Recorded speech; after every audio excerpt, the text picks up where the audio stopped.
राज्यात खालीद का शिवाजी चित्रपटावर बंदी घालण्याची मागणी हिंदू महासंघाने केली आहे। शिवरायांचा खोटा इतिहास दाखवल्याचा आरोप करण्यात आला, तर चित्रपट प्रदर्शित करण्यासाठी सेन्सॉर बोर्डाला पत्र लिहिण्यात आलंय।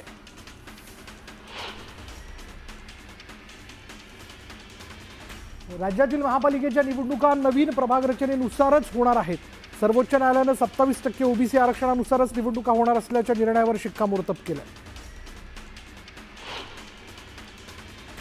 हे दावे संपवा आणि कामाला लागा, मनसे महापालिकेत 100% येणारच असं सांगत राज ठाकरेंनी पदाधिकाऱ्यांना पालिका निवडणुकीच्या तयारीला लागण्याच्या सूचना दिल्या।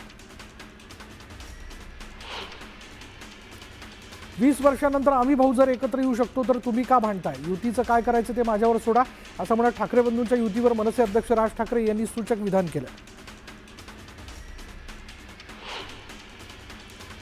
मुंबईत कुणी एकत्र आलं तरी विजय महायुतीचाच होणार असल्याचं वक्तव्य मुख्यमंत्री फडणवीसांनी केलं। राज आणि उद्धव ठाकरेंच्या एकत्र येण्यावर मुख्यमंत्र्यांनी हा टोला लगावलाय। मराठीच्या मुद्द्यावरनं राज ठाकरे पुन्हा आक्रमक झालेत। मराठीचा मुद्दा घराघरात पोहोचवा, मात्र मराठीचा मुद्दा पोहोचवताना हिंदीचा द्वेष करू नका, अशा थेट सूचना राज ठाकरेंनी मनसैनिकांना दिल्या। भाजप खासदार निशिकांत दुबेंनी पुन्हा एकदा गरळ ओकली आहे। मुंबईत केवळ 30% लोकच मराठी बोलत असल्याचं वक्तव्य त्यांनी केलं। दुबेंच्या वक्तव्यामुळे पुन्हा एकदा वाद होण्याची शक्यता आहे। मुंबईत मराठी अमराठी वाद नसल्याचं वक्तव्य मुख्यमंत्री देवेंद्र फडणवीस यांनी केलेलं आहे, तर निशिकांत दुबेंनी कोणतीही वक्तव्य करून वादात पडू नये असा सल्ला फडणवीसांनी दुबेंना दिला। माजी मंत्री धनंजय मुंडे अद्यापही सरकारी बंगल्यातच राहत असल्याचं समोर आलंय। मंत्रिपदाचा राजीनामा दिल्यानंतर 4.5 महिने उलटले तरीही धनंजय मुंडेंचा मुक्काम सातपुडा बंगल्यावरच आहे आणि त्यामुळे बंगला वेळेत रिकामा न केल्यानं त्यांना 42 लाखांचा दंड भरावा लागणार आहे। एखाद्या बंगल्यावर कोणी राहत असेल तर त्यांना कसं काढणार? मुख्यमंत्री आणि इतर मंडळी बंगल्यासंदर्भात निर्णय घेतील। धनंजय मुंडेंनी सातपुडा बंगला अद्याप न सोडल्याच्या मुद्द्यावरून छगन भुजबळांनी हे विधान केलं। मुख्यमंत्री फडणवीसांनी मुंबई आणि परिसरातील 25 प्रकल्पांचा आढावा घेतला। मुंबईतील मेट्रोसह सर्व प्रकल्प वेळेत पूर्ण होणार असल्याचं मुख्यमंत्र्यांनी म्हटलं। भंडाऱ्यात सहकार क्षेत्रातील निवडणुकीवरनं भाजप आमदार परिणय फुकेंच्या वक्तव्यानंतर शिवसेना आक्रमक झाली। परिणय फुकेंनी शिवसेनेची माफी मागावी अशी मागणी जी ती संपर्क प्रमुख संजय कुंभलकर यांनी केली।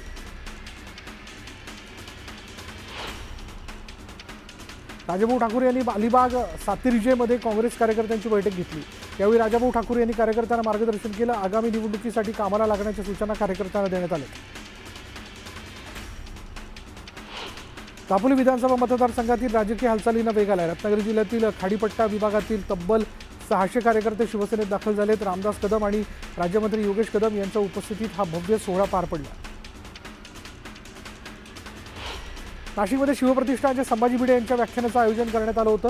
व्याख्यानाच्या ठिकाणी पोलिसांचा मोठा बंदोबस्त तैनात करण्यात आला। व्याख्यानाच्या ठिकाणी माध्यमांनाही प्रवेश नाकारण्यात आल्याची माहिती आहे।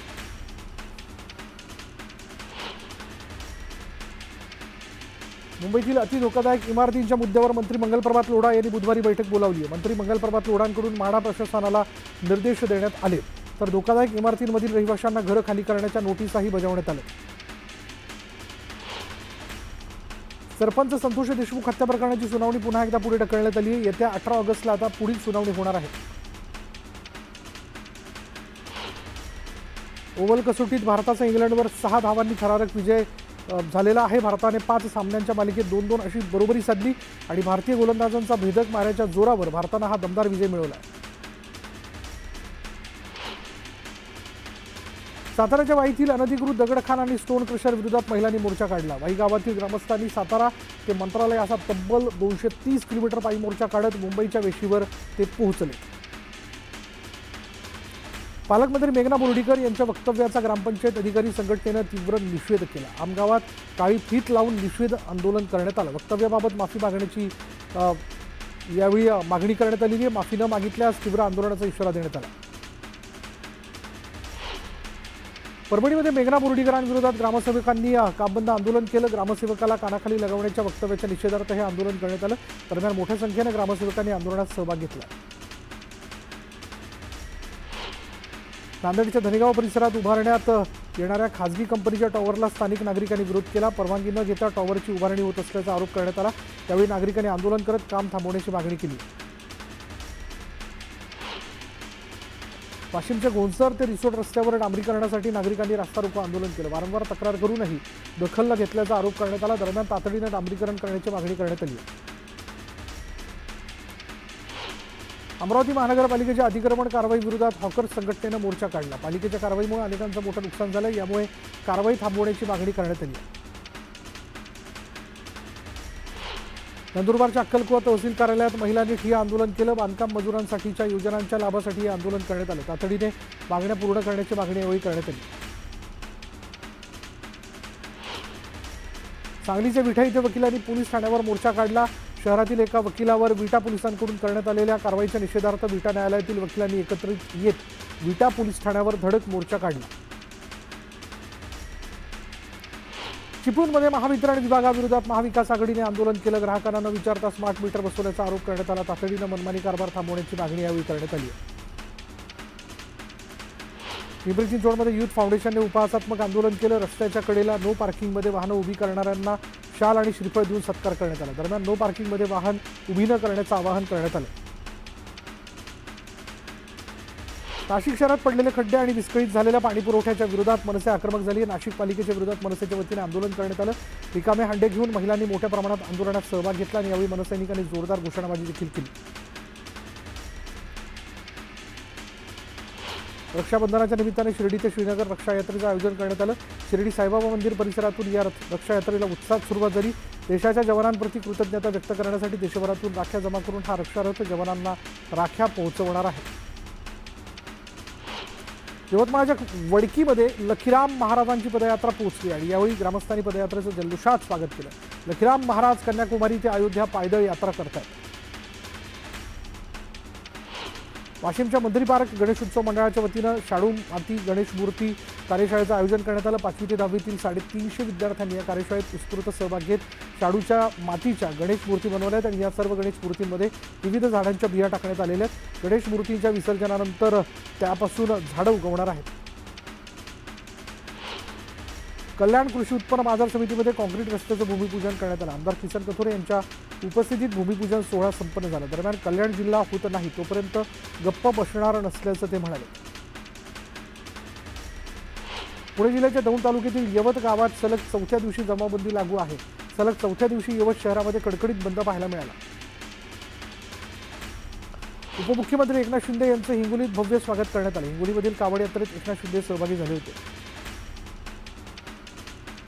हिंगोलीमध्ये गणेशोत्सवात मंडळांना पारितोषिक वितरण समारंभाचं आयोजन करण्यात आलेलं होतं आणि यावेळी धामणकर नाका सार्वजनिक गणेशोत्सव मंडळाने प्रथम क्रमांक पटकावला आणि या स्पर्धेत 161 सार्वजनिक गणेशोत्सव मंडळाचे निरीक्षण समितीच्या वतीनं सर्वेक्षण करण्यात आलं होतं. माळशिरस तालुक्यात हुलार समाज संकल्प मेळाव्याचं आयोजन करण्यात आलं होतं आणि यावेळी राम सातपुते, रणजित मोहिते पाटील आणि उत्तमराव जानकर या कार्यक्रमात एकत्रित दिसले. पुणे पोलिसांकडून जातीवाचक बोलणं योग्य नसल्याचं वक्तव्य रोहित पवारांनी केलं आणि त्या तरुणीला न्याय देण्याची मागणीही रोहित पवारांनी केली आहे. तर पोलिसांवर गुन्हा दाखल न होणं हे दुर्दैवी असल्याचंही ते म्हणाले. राजाभाऊ ठाकूर यांनी अलिबाग सातिर्जीमध्ये काँग्रेस कार्यकर्त्यांची बैठक घेतली आणि यावेळी राजाभाऊ ठाकूर यांनी कार्यकर्त्यांना मार्गदर्शन केलं. आगामी निवडणुकीसाठी कामाला लागण्याच्या सूचना कार्यकर्त्यांना देण्यात आल्या. सोलापूरमध्ये शिवसेनेच्या बैठकीत 2 गटात राडा झाला. शिवाजी सावंत आणि महेश साठेंचे कार्यकर्ते एकमेकांना भिडल्याचं समोर आलंय. स्थानिक स्वराज्य संस्थेच्या निवडणुकीपूर्वी शिवसेनेतील गटबाजी पक्षाच्या अडचणी वाढवणारी असल्याच्या चर्चा. राज्याचे फलोत्पादन मंत्री भरत गोगावले यांनी आज इंदापूर तालुक्यातील फळबागात शेतकऱ्यांच्या बांधावरती जाऊन पाहणी केली. शेतकऱ्यांच्या फळबागांविषयी माहिती घेतली. शेतकऱ्यांच्या अडीअडचणी समजावून घेऊन त्यांना योग्य ती मदत करणार असल्याचं त्यांनी सांगितलं. अकोला जिल्ह्यात सण उत्सवाच्या पार्श्वभूमीवर जनतेच्या सुरक्षेसाठी अकोला पोलीस दलातर्फे ऑपरेशन प्रहार राबवण्यात येत आहे. सार्वजनिक ठिकाणी मद्यपान करणाऱ्या 98 जणांवर पोलिसांनी कारवाई केली तर 2 जणांविरोधात गुन्हाही नोंदवण्यात आला. परभणीमध्ये समृद्धी महामार्गासाठी आयोजित करण्यात आलेल्या बैठकीवर शेतकऱ्यांनी आक्षेप घेतला. सेलू इथे झालेल्या बैठकीतील निर्णय मान्य करण्यासाठी मागणी करण्यात आली.